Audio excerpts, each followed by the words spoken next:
శ్రీరాముడు ఎక్కడ ఉంటే అక్కడ హనుమంతుడు తప్పకుండానే ఉంటాడని మనం నమ్ముతూ ఉంటాం. కాని ఒక క్షేత్రంలో మాత్రం ఈ నియమం మారిపోతుంది. అది మన ఆంధ్రప్రదేశ్లోని కడప జిల్లాలో ఉన్న ఒంటిమిట్ట కోదండ రామాలయం. ఇక్కడ గర్భాలయంలో సీతారాములు ఉన్నా హనుమంతుడు కనిపించడు. ఇదే విషయం ఈ ఆలయాన్ని మరింత ప్రత్యేకంగా, ఆశ్చర్యంగా మార్చేస్తుంది. ఒంటిమిట్ట కోదండ రామాలయం భారతీయ శిల్పకళకు అద్భుత ఉదాహరణ. ఇక్కడి ప్రధాన విశేషమేంటంటే సీతారామ లక్ష్మణులు ముగ్గురు ఒకే రాయిపై చెక్కబడి ఉన్న ఏకశిలా విగ్రహం. సాధారణంగా ప్రతి రామాలయంలో హనుమంతుడి విగ్రహం తప్పనిసరిగా ఉంటుంది. ఎందుకంటే ఆయన రామునికి అత్యంత భక్తుడు. కాని ఇక్కడ మాత్రం ఆయన లేరు. దీని వెనుక ఒక ఆసక్తికరమైన కథ ఉంది.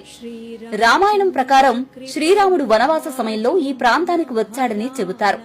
అది కిష్కింధకాండకు ముందటి కాలం. అంటే అప్పటికి రాముడు హనుమంతుణ్ణి ఇంకా కలవలేదు.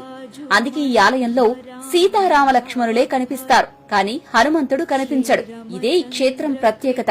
అంటే ఇది రామ హనుమల కలయికకు ముందు జరిగిన ఘట్టాన్ని ప్రతిబింబించే ఆలయమన్నమాట. అయితే హనుమంతుడు పూర్తిగా లేడని కాదు.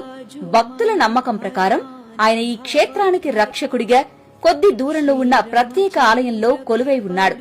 అంటే గర్భాలయంలో కనిపించకపోయినా ఈ ప్రాంతాన్ని కాపాడుతున్నాడనే విశ్వాసముంది.